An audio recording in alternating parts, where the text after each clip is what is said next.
Good afternoon, I'm Travis, also known as Floppy for our group. This is Connor, and in the background on our media queue is producer Rob, and we are 3 of the 4 of F2T2, which is 4 Friends Talking Tech. A new group to just have fun, put out content, talk about builds that we like doing for our friends, and really just having fun in the tech community. Our 4th member is Marcus, also known as the Brain. He is the brainchild behind our 3D printing, as well as some of our more customization that will come further on as we move through content. He's also our primary video editor and producer. Yeah. Not to take away from producer Rob. Giraffe-a-deucer. Giraffe-a-deucer. Well, with that being said, what brings us here today is our first build. Our first build that we're putting on film. One of our friends had asked us to come up with a brainchild product to have a 1080 gaming rig. Now, the 2 critical elements that he wanted to take away was size and form factor, as well as noise. So we wanted to build as quiet of an air-cooled 1080 rig as possible because he plays League of Legends. We didn't want to downplay it and get him just a simple, 1030 GPU and he'll play 1080 at 5 frames a second or whatever it is. Terrible. It's not even a gaming card. So we decided to do budget, and budget in mind, our overall goal was to stay under $1,000. With this total build, it came in around $940 with peripherals, which is a critical takeaway. We chose the monitor, the mouse, and the keyboard. A little lower end, not mechanical, so none of the clicky-clacky that most people have. He actually didn't want that. Right. And not everyone does. No. But again, noise being the... I personally use a Logitech G510S, partially because I need 4 billion macro keys on the left side for my pinky, because I'm a hardcore WoW player, and partially because I just don't do mechanicals myself. Nerd. That's why I'm here. I have clicky.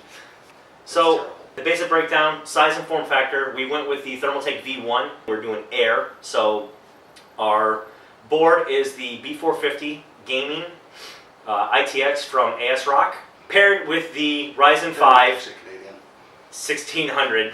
We're going to steal the Wraith Spire cooler to give it a little bit of color. And no color on that. No color? This is simply This is just the basic, better than the Wraith Stealth cooler. So this will let the 1600 breathe, get whatever clocks it can. It's a 65 watt chip, so it's not really designed to clock super high all the time. If down the road we decide that we don't like the acoustic profile of this cooler, maybe then we can find something that fits. Paired with the B450, again, was the G.Skill AEGIS DDR4 3000 MHz 2x8 DIMMs. CAS latency 16. Integrated memory controller also controls the speed of the Infinity Fabric, which connects all your cores together. So the faster your Infinity Fabric runs, the faster the cores communicate with each other. Not necessarily important for strictly single-threaded purposes, but it does help get data in and out of the chip, in and out of the cores, in between each other. Power supply is the SeaSonic. We went with the M12-2 Bronze Evo 620 watt, fully modular, so that way we can choose the cables that we want to use, with our setup trying to be as small form factor as possible and clean. The GPU we chose was the Asus AREZ RX 570, the 8GB overclock version. This pairs well with the monitor we chose, and the monitor we have is the Asus VP278G, or QG, sorry. It's a 1080 monitor, 75Hz FreeSync, so it will pair well with the RX series card and the motherboard, and being Ryzen, so this is a full Team Red build. To finalize it, our storage option was the HP EX920, an NVMe M2. And then again, to round out the peripherals, we went with the Logitech Prodigy series, the keyboard being the G213, and the mouse being the 203. Both of them are RGB, so we get color. Troll and I are very much Team R Garbage. I'm not a fan of Unicorn Vomit. I'm not a fan of it. However, I do like the addressable function of being able to tailor your specific. But when you just let it roam freely, as a unicorn shall. The mouse is actually just blue LED, but it's nice. You can see it in the dark. I thought this was the addressable. No. The keyboard is addressable RGB. Right. So we'll have but it's a membrane. Yeah, it's a membrane. He didn't want a mechanical, so Right. client's choice. That's fine with me. I personally don't like mechanical keyboards. Right. You And we love actually making sure the neighbors hear you type. I don't. So yeah. clap. We're going to unbox and talk about the key takeaways that we both like and dislike on it, and then move into actually putting together with the motherboard, the CPU, and then move further on to the finalization of the build where we finalize the cable runs and installing everything and then setting our benchmarks.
As you can see, we've changed outfits, changed ensemble, changed the set around.